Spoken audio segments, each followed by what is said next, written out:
Hey, and welcome to Strap a Watch, Michael Knapp Leather. Today's episode's really about you guys and talking more about my channel, and especially I want to highlight one subscriber in particular. Well, I guess two. So the first one, and this guy, he subscribed to my channel before I even launched my first official video.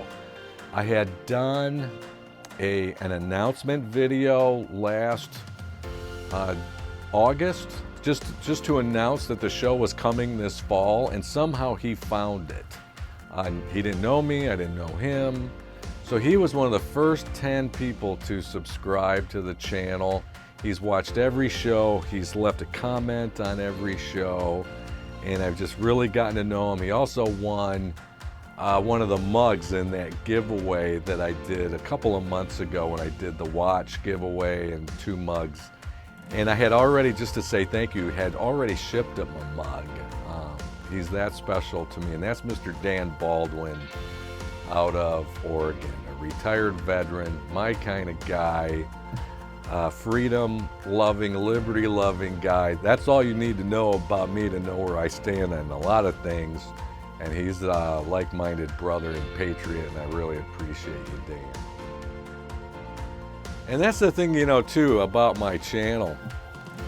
A lot of people leave comments that, man, your channel should be a lot bigger than it is.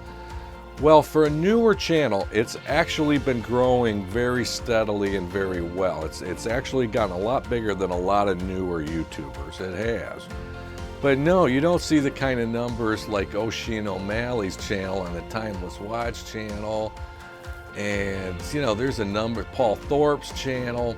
I mean, those guys, what they've done, to their credit, and they're my favorite ones out there. Teddy Baltazar, same kind of thing. Bark and Jack, there's a number of you guys. I mean, if it weren't for you, I wouldn't be here. You're the guys that inspired me to do this. So thank you. And but they are really niche. It's called a niche or a niche. They're just soul watches, man, and they're good at it. I'm not a watch expert. I'm a watch enthusiast. I produce this channel to help promote the wearing of especially mechanical watches. Kind of get back to strapping watches on. That's kind of what it is. Strap a watch on, because most people don't wear watches anymore. And also, I'm a leather crafter, so this show, like Dan Baldwin, he's a leather crafter. There's a lot of people who are just leather crafters, not really into the watches. They're into the leather side of this. And then you got your watch people. I've had people who are just solely into kind of fashion design style and want to see styling of the watches and the straps. So I think, too, the way YouTube works is with the algorithms, and because it's owned by Google, they have these bots that go through, and you can't tell me these certain people aren't watching it. And a lot of them, they're not all liberty-loving kind of people like I am, and maybe that has something to do with it. That's all I'm going to say. But eventually, what happens is, for the masses of people out there, a particular episode usually will be recommended on tons of people, hundreds of thousands, tens of thousands of people's homepage on YouTube, or that sidebar over to the right of all those listed videos of being recommended. And obviously my show has not had that happen yet. People are typically finding the channel by way of either searching for particular, maybe a watch or a leather item or what have you.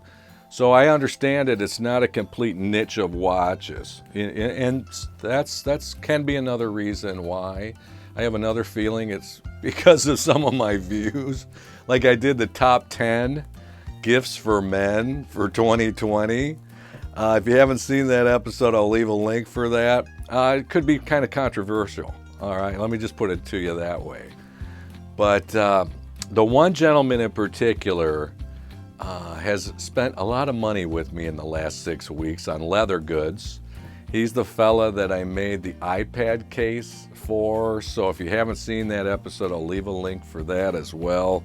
I also made a tan alligator strap for his Series 5 Apple Watch, 44 millimeter watch, 24 millimeter lugs. And so you're going to be seeing pictures of that. And also, I just got done with this. Is a full shell Cordovan bifold wallet for him. And I didn't film the entire build out. I just filmed some of the end. Again, this is kind of a special show. I was trying to get this out like a midweek show. Because you know what I'm going to do? I'm going to actually try and get another show out to you guys by Sunday night, if not Monday. So you're going to be getting 2 shows that usually take me 1 whole week within 2 to 3 days. Okay, so that's what I'm trying to do here. This is a little bit of a special show.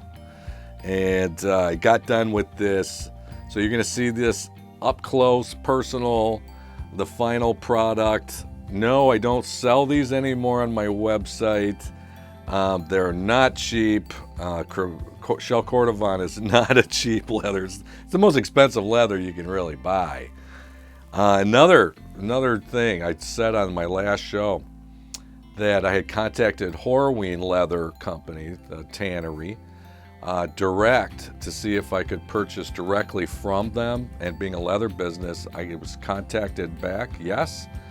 And then I ended up go ahead and place the order. And what I did is I ordered Shell Cordovan chips in every color that they make. Oh, I can't tell you how excited I am about this, man.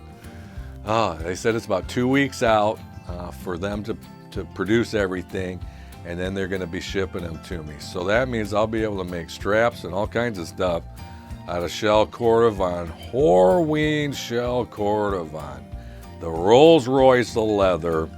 And of course, you know, I also specialize in alligator, North American alligator, not Cayman, North American alligator. So, you know, that's why it's expensive for those types of goods as well, because that alligator is buku bucks. Cayman is a lot lower grade, cheaper. It's out of Central, South America. North American alligator, it's a lot different. It's a lot more supple. It's more of a leather. And just the way it doesn't crack over time the way Cayman does. If you keep it conditioned and keep it well. But you're going to be seeing me hand make this a little bit and up close and personal. Thanks again to all my subscribers. If you haven't subscribed, please subscribe to the channel. My wife told me 2 months ago, as soon as I hit 10,000 subscribers, I get to buy another Rolex. So stick around. After the intro, we're going to get right into it.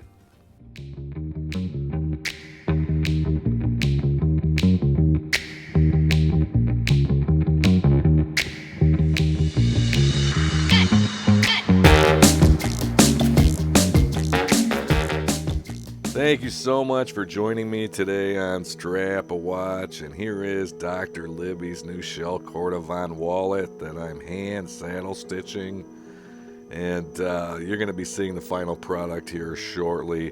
I almost forgot about this, but Ishmael, I did a show on his Poyat watch and a Shell Cordovan strap that I made for him. He had actually ordered Cremexel, I think it was in Burgundy, for a different watch that had been robbed, and his entire collection and his home was burglarized. And so thank you for sending me the video. He just had gotten it about a week ago and made that video, put the strap on that watch, and I think it's pretty cool. I know some of you traditionalists out there aren't really into that 50-50 split kind of look, but hey, man, to each their own. Everybody wants and has their own style. So here is the final product. Really sweet wallet. That's one long piece of 1.0 colonial tan tiger thread stitching around that entire perimeter that's holding that wallet together. Those pockets I took down from 3mm thickness Shell Cordovan in the splitter down to about a 1.5. So about half of the thickness. The outer shell is still the 3mm. The cash pocket, the other main piece that those card pockets are attached to, I took that down about a 0.5 millimeter. So the wallet's actually a very nice thin, but this is the strongest leather made, and it will last him a lifetime. It really will. That's how I made it. And John out of Akron, Ohio, another subscriber, had recently made a mistake on an order. It happens, buddy. I've had it happen before, so don't sweat it. Where he had ordered a 22 millimeter strap, 22 millimeter lugs, not really thinking, and the watch is a 20 millimeter lug width. So he had sent it back. I'm making you a brand new one. About a year ago, almost, I had a guy from Ukraine ordered a 20 millimeter strap, and it was the opposite. It was falling off of the watch head. And he finally took it to a jeweler and found out the lug width was 21. And he kept it and actually used it for another watch. Well, here it is, Dr. Libby. Thank you so much for everything. Thank you for joining me today, you guys. I appreciate you all so much. God bless you, and until next time, keep on ticking.